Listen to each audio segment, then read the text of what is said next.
Break के बाद खबर 4 बजे में आपका फिर से स्वागत है। राजनीति संतों का काम नहीं, संतों का काम केवल समाज का मार्गदर्शन करना है, ये कहना है गुरु शंकराचार्य स्वरूपानंद सरस्वती का।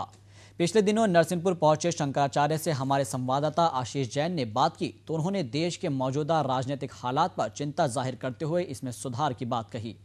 गुरु शंकराचार्य ने राजनीति में संतों के प्रवेश को भी गलत बताया। उन्होंने कहा कि सन्यासी का जीवन देश निर्माण और धर्म की रक्षा में गुजरना चाहिए, न कि राजनीति में। इस समय हम मौजूद हैं नरसिंहपुर के परमहंसी में, जहां जगत गुरु शंकराचार्य द्विपीठाधीश्वर हमारे साथ मौजूद हैं। ज्योतिष एवं द्वारिका पीठ के शंकराचार्य स्वरूपानंद सरस्वती हमारे साथ मौजूद। हम उनसे जानना चाहेंगे कि कहीं ना कहीं जो राजनीति में ओछापन आ रहा है देश में, उस मामले में महाराज श्री का क्या कहना है। आखिर महाराज श्री क्या कहेंगे, कहीं राजनीति की जो पहले कीमत हुआ करती थी कहीं घटी है कीमत, ओछापन आ रहा है? ऐसा है, राजनीति का अर्थ है राज्ञाम नीति ही राजनीति, राजाओं की नीति।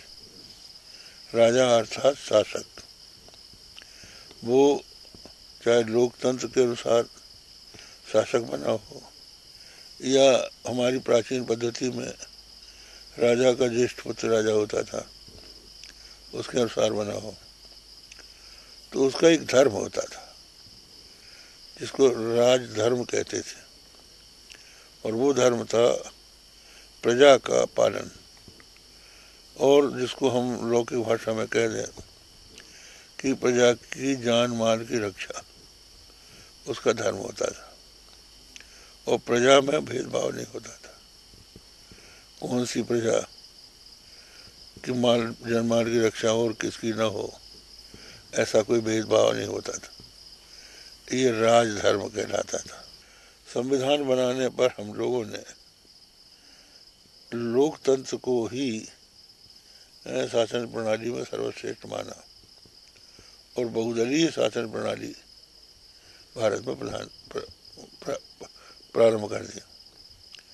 बहुदलीय शासन प्रणाली में जो दल बहुमत प्राप्त कर लेता है वह सत्ता प्राप्त करके शासनारूढ़ हो जाता है। अल्पमत वाला बहुमत प्राप्त करने के लिए प्रयत्न करता है और सत्तारूढ़ पार्टी को हटाना चाहता है। तो जो इसमें कसमकस चलती है उसमें राजधर्म दूर हो जाता है। कहीं ना कहीं देख रहे हैं पिछले दिनों से, कहीं राजनीति में पॉलिटिक्स की बात की जाए तो संतों ने एंट्री की है, संतों का कहीं ना कहीं समावेश हुआ है। जैसे रामदेव बाबा की भी बात करें तो उन्होंने भी पार्टी बनाने का अनाउंस कर दिया है। तो क्या मानते कहीं राजनीति से दूर रहना चाहिए, साधु संतों के इन्वॉल्व होना चाहिए? ऐसा है कि जो साधु संत है वो घर के मुखिया के समान है। हम लोगों को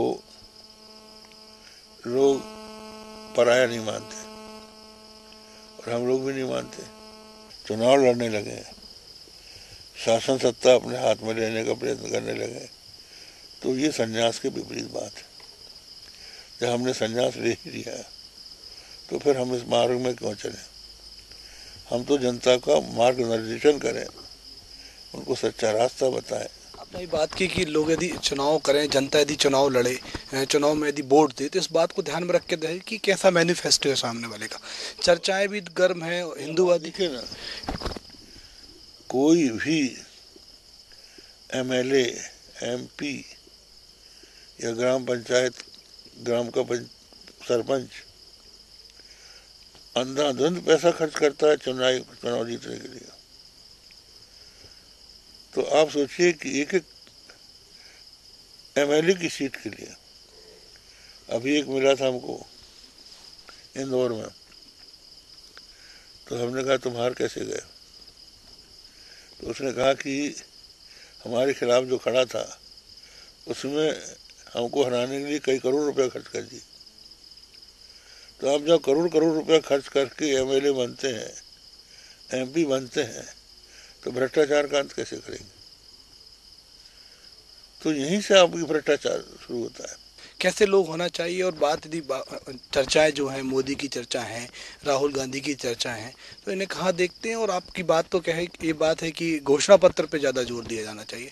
तो लोग भी कैसे होना चाहिए राजनीति में, और वो घोषणा पत्र किस टाइप का होना चाहिए। और आप क्या मानते हैं कि ऐसे लोग जिनके नाम चल रहे हैं वो कहाँ तक जायज़ है? बात क्या है कि जो निर्वाचन घोषणा पत्र बनता है हमारे संविधान के अनुसार, वह निर्वाचन घोषणा पत्र केवल छाप देना पर्याप्त नहीं है। ये भी आवश्यक है कि एक तरह से ये उसकी प्रतिज्ञा है, उस प्रतिज्ञा का वो पालन करता है कि नहीं करता। अगर ऐसे व्यक्ति को हम चुन लें जो कि उस प्रतिज्ञा को माने ही नहीं, सब कुछ कह जाए कि हम ये करेंगे, हम ये करेंगे, हम ये करेंगे, फिर आपको वो पहचाने ही नहीं, तो ऐसे व्यक्ति को भी आप चुन के क्या करेंगे। इसलिए हम लोग ये मानते हैं कि जो नेता हो उसको धार्मिक होना चाहिए, सत्यवादी होना चाहिए, प्रतिज्ञा को पूर्ण करने वाला होना चाहिए। तो ऐसे व्यक्तियों का निर्माण करना पड़ेगा, तब राजनीति शुद्ध होगी। तो शंकराचार्य स्वरूपानंद सरस्वती का साफ तौर पर कहना है कि सन्यासियों के जो राजनीति में आ रहे हैं उनका आना बिल्कुल गलत है और उन्हें राजनीति से दूर रहना चाहिए। फिलहाल रुक रहे एक और छोटे से ब्रेक के लिए, फौरन हाजिर होते हैं कुछ और खबरों के साथ।